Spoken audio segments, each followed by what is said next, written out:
This video is coded, translated, and uploaded on YouTube for motivational and inspirational purposes. Hope you enjoy it and benefit from it.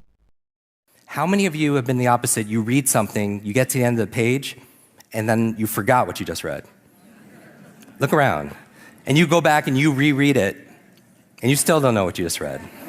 Right? And that's a big problem, right? Because you're wasting your most valuable asset, which is your time.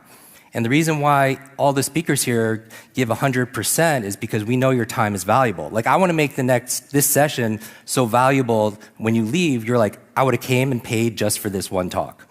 You know what I mean?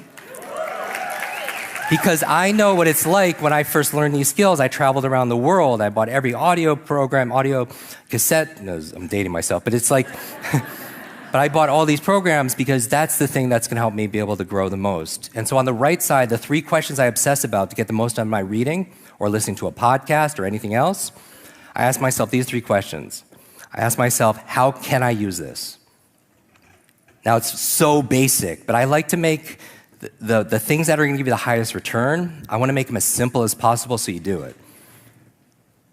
How can I use this? And this is your creativity. You're listening to me as I speak here and all the other speakers, and you're asking, how can I use this? Because you have a dominant question you ask all the time, and it's been imprinted on you since you were a child, right? And so for me, growing up as the boy with a broken brain, I would be very introverted, very shy, and my superpower back then was being invisible, right? Because I didn't want to be seen or heard because I didn't feel like I was enough. And that's just what my reality was. But my imagination would kick in all the time because I would watch people and observe them and ask, why is that person so smart? Why do I have to work 3 times harder to do worse than this person, right? And the question I would ask all the time was, how can I make this better? Because I was obsessed. And the key to reading comprehension is asking more questions. If you read a page in a book, get to the end and not get anything out of it, it's because you're not asking questions, because questions are the answer. You write that on the left side. Questions are the answer because ask and you shall receive. And so that's all thinking is. When you really break down functionally what thought and thinking is, when you're in a corner thinking to yourself, you're asking questions and then you're answering them. And you probably are like, is that true? Notice you had to ask a question to be able to think about that, right? And so on the right side, I'm thinking about questions like, how can I use this? And this is like, oh, there's one way I could use it, another way, another way. The second question I obsess about, and I would capture it on the right side to be able to, when you're taking notes throughout today and the rest of your life, on the right side, I would say, why must I use this? Because here's the thing, the biggest lie in the personal development industry is that knowledge is power. It is. It's just you feel like you got points because you signed up for a seminar or a webinar, you bought a book and it sits on your shelf, and it becomes shelf help instead of self-help because it just sits there, right? But it doesn't become, the truth is, what people don't tell you is all the podcasts, coaching, conferences, online programs, none of it works unless you work, right? Is that fair to say? Like you can't read a book on doing like push-ups and get benefit from that. It just doesn't work, right? So you have to do the work. So I'm asking myself, how can I use this? And I'm coming up with all these ideas. That's the creativity part. And then I'm asking, why must I use this? Because if it's not a must, you're not going to do it because you have plenty of other things to do. Is that fair? Because there's a success formula you capture on the left side of your page: head, heart, hands. You could think about things in your mind, set goals in your head, and affirmations, KPIs, your objectives. But if you're not acting with your hands and you're procrastinating, raise your hand if you ever procrastinated before.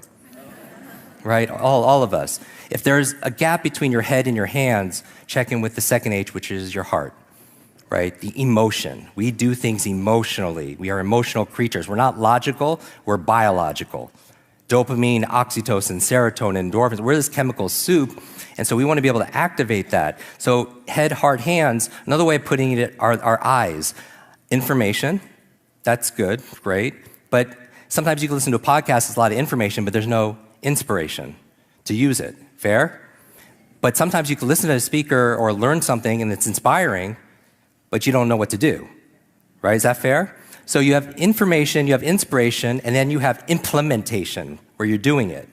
And I feel like when you get all 3 I's together, You have the most powerful I, which is integration. That's my goal for all of you, is that when you read something, you listen to something, you learn something, it becomes part of who you are. It's integrated. Here, here, and here. And then you have an alignment, and how it performs is it looks like magic to people. When somebody is aligned and they're in their element, it looks like it's effortless. These flow states, it's powerful. It's 3 parts to it that I focus on. How many of you have ever been in a zone?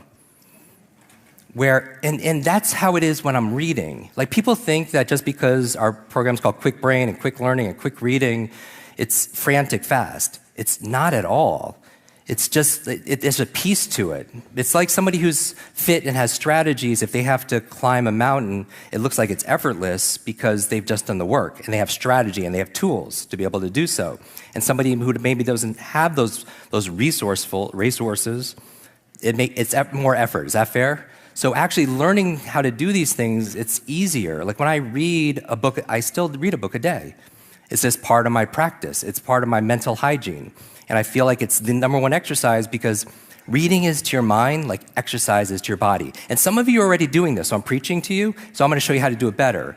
But those of you who aren't on the other spectrum reading at all, the average person reads like 2 books a year. Now, if you're reading like more than that, that means somebody's reading a lot less, right? On the other side. But it's the best exercise for your brain. People ask me all the time, how do I keep my brain young and how do I keep it energetic? And as I grow older, reading. But the problem is a lot of people don't indulge in it because they're not good at it. And I wouldn't be playing a lot of golf if I was horrible at it all the time. But in psychology, they have something called the confidence-competence loop. That the more competent you get at something, the more confident you get at it. And then the confidence will make you do it more, and you get more confidence, and then it cycles through in positive momentum, right? And you have examples of that in your own life. So what I'm asking about here, the second part, is the inspiration, is why must I use this? And you know what a question I ask a lot of is like, who's counting on me to win today? You know what I mean? First, because some of you, and I bring this up because some of you really will do more for other people than you will for yourself.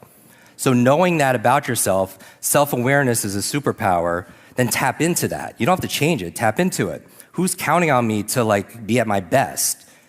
And then you're more likely to do it. And the reason I know this is because when I was driven so much, it was really my family who I wanted to make proud. Like, we all have our reasons, right? And one of my favorite books, I'm probably give you 12 of them, in this conversation, is Start With Why. It's a must-read book by Simon Sinek. And you want to start with your why because reasons reap results. Reasons reap results. And even remembering people's names, if you don't have a reason to remember their name, you don't. Like, how many of you have trouble remembering people's names? Raise your hand. See, this is the thing. You don't remember everyone's name, but you sure as heck don't forget everyone's name either, right?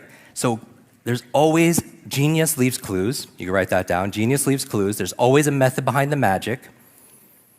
And I bet you the names you remember are people that you have some kind of intention.